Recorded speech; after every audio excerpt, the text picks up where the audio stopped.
കാര്യം മറികടക്കാൻ മമ്മിയെ കൊണ്ടേ സാധിക്കൂ. മമ്മി തീരുമാനിക്കട്ടെ. വേണ്ടടോ, തന്നെ കൊണ്ട് ഒരു വാക്ക് ആന്റി പറയിപ്പിക്കില്ല. പറയിപ്പിക്കും. മമ്മിക്ക് മനസ്സിൽ കൊള്ളുന്നത് പോലെ സംസാരിക്കാൻ എനിക്കറിയാം.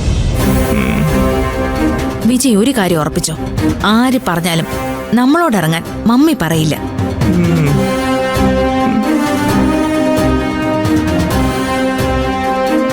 മിക്കവാറും താഴെ വെച്ച് എനിക്ക് കിട്ടിയതിന്റെ ബാക്കി അവളെ ഒന്ന് ചോദിച്ചു വാങ്ങിക്കും.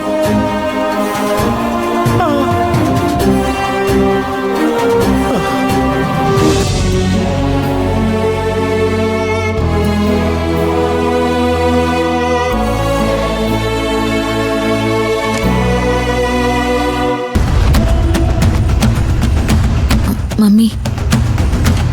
എന്താ? എന്തിനാ നീ കയറി വന്ന്? മമ്മി, നീ എന്നെ അങ്ങനെ വിളിക്കരുത്. നീ നിന്റെ ഭർത്താവും കൂടി കാണിച്ച തോന്നിയാസത്തിന് ഇവിടെയുള്ള ജോലിക്കാരുടെ മുന്നിൽ പോലും തല താഴ്ത്തി ഒളിച്ചിരിക്കാ ഞാൻ. മമ്മി, ഞാനൊന്ന് പറയട്ടെ. എന്ത് പറയാനടി? എന്തിന്റെ കുറവായിരുന്നു നിനക്കൊക്കെ? ഈ നാട്ടിലുള്ള ഏതെങ്കിലും അമ്മമാര് അവരുടെ പെൺമക്കൾക്ക് ഇത്രയും സ്വാതന്ത്ര്യം കൊടുത്തിട്ടുണ്ടോ? എന്ത് കുറവാടി ഞാൻ നിങ്ങൾക്കൊക്കെ വരുത്തിയിട്ടുള്ളത്? എന്നിട്ട് ആരോ ഒരാൾ വിലപേശി ഉറപ്പിച്ച കുറച്ച് സ്വർണ്ണ നാണയങ്ങൾക്ക് വേണ്ടി സ്വന്തം കുടുംബത്തിന് ഒറ്റ കൊടുത്തുള്ളടി നീ നിന്റെ അവനും. ഇതുവരെ നീ എന്തൊക്കെ ചെയ്താലും ഞാൻ നിന്നെ ന്യായീകരിക്കുമായിരുന്നു. പക്ഷെ പാട്മയുടെ ജീവിതത്തിൽ ഇനി അങ്ങനെ ഉണ്ടാവില്ല.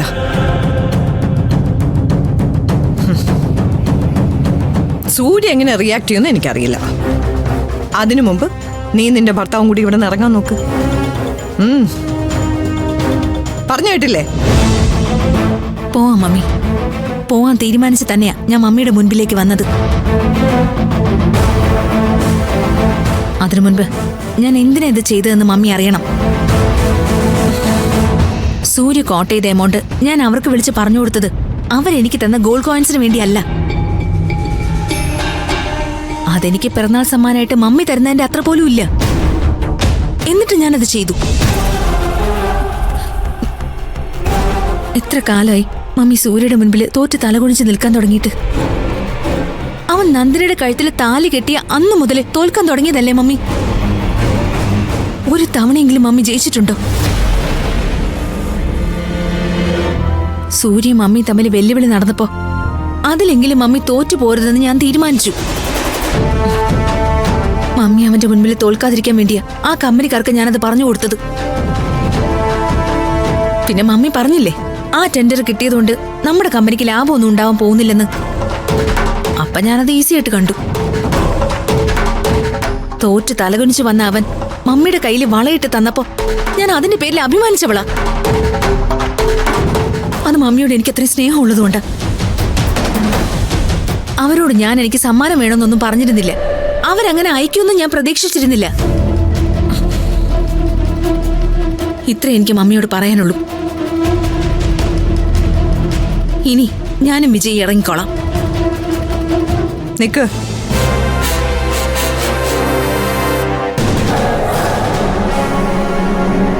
ഞാനും സൂര്യൻ തമ്മിൽ ഒന്ന് മത്സരിച്ചു. പക്ഷെ ഇത്തരത്തിൽ ജയിക്കണമെന്ന് ഞാൻ ആഗ്രഹിച്ചിരുന്നില്ല. അവൻ തോറ്റു. നമ്മുടെ കമ്പനി തോറ്റു.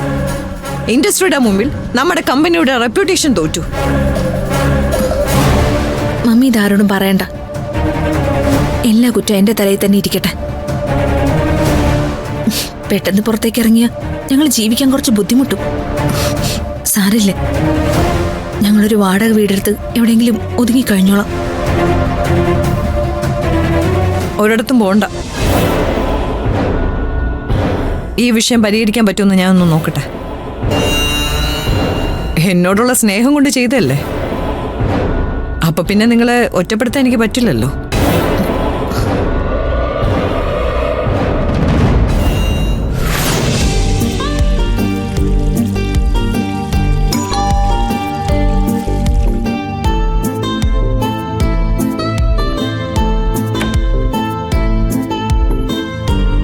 മിത്ര മേഡം ഇല്ലേ?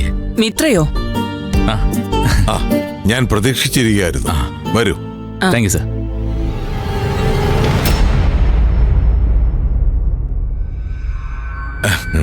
ഇരിക്കൂ. Thank you sir.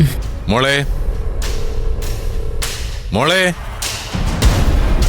ഇവരെന്തിനാ മോളെ അന്വേഷിക്കുന്നത്? വന്നവർക്ക് ചായ കൊടുക്കണം. നീ അത് നോക്കു Veni.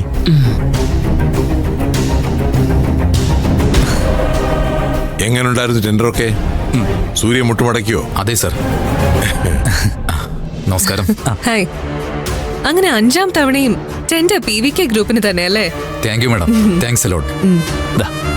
Madam please. Oh thank you. Thank you. ഇരിക്കൂ. സർ, കമ്പനി അച്ഛനിൽ നിന്ന് ഏറ്റെടുത്തതിന് ശേഷം ഞങ്ങൾക്ക് പല സഹായങ്ങളും ലഭിച്ചിട്ടുണ്ട്. പല പൊളിറ്റീഷ്യൻസിൽ നിന്നും പല സ്ഥാപനങ്ങളിൽ നിന്നും. പക്ഷേ ഇങ്ങനൊരു സഹായം ഇത് ആദ്യമാണ്. This is first time.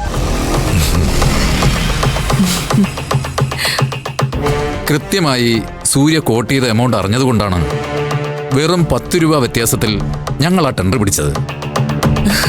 Tender ഹാളിലിരുന്ന സൂര്യയുടെ മുഖത്ത് തോൽവിയുടെ ഭാരം കൃത്യമായി ഞങ്ങൾ മനസ്സിലാക്കി.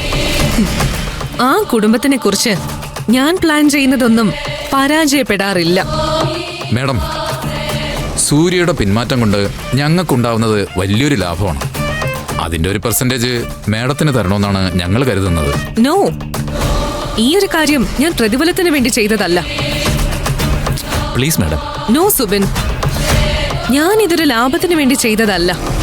ഇതെനിക്ക് സൂര്യയോടുള്ള പകയാണ്. എന്റെ പക അവന്റെ കുടുംബത്തിനോടുമാണ്. അത് ഞാൻ തീർത്തു.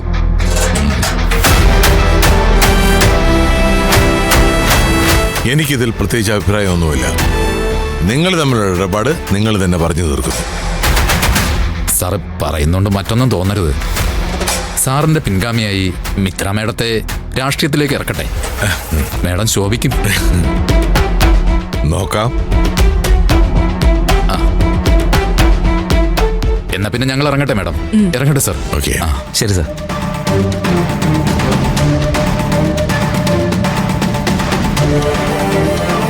ഏത് സൂര്യയുടെ കാര്യം നീ പറഞ്ഞത്?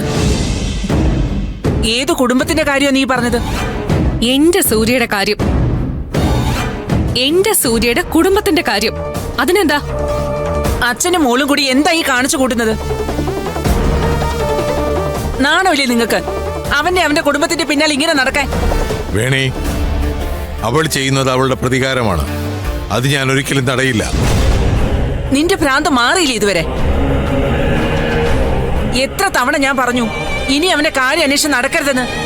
പിന്നെ ആരുടെ കാര്യം അന്വേഷിച്ചാ ഞാൻ നടക്കേണ്ടത്? സൂര്യയുടെ കാര്യത്തിൽ എന്റെ നിലപാട് എന്താന്ന് ഞാൻ കൃത്യമായിട്ട് പറഞ്ഞിട്ടുള്ളതാ.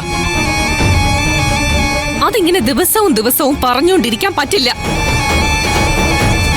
എന്റെ കാര്യങ്ങളിൽ ഇടപെടരുതെന്ന് അമ്മയോട് ഞാൻ പറഞ്ഞിട്ടുണ്ടല്ലോ. പിന്നെ ആരാ നിന്റെ കാര്യത്തിൽ ഇടപെടേണ്ടത്? നീ പറയുന്നതാണ് ലോകത്തിലെ ഏറ്റവും വലിയ ശരിയെന്ന് പറയുന്ന നിന്റെ അച്ഛനോ? വേണി, അകത്ത് പോ. പോകാനല്ലേ നിന്നോട് പറഞ്ഞോ? അച്ഛന് മൂക്ക് ഭ്രാന്ത.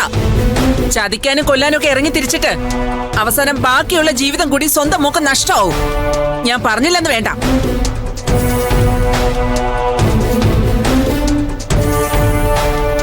മോളത് കാര്യമാക്കട്ടെ. നീ തീരുമാനിച്ചത് നീ തന്നെ ചെയ്യൂ. തീരുമാനങ്ങളിൽ ഒന്ന് മാത്രമേ നടപ്പിലായിട്ടുള്ളൂ.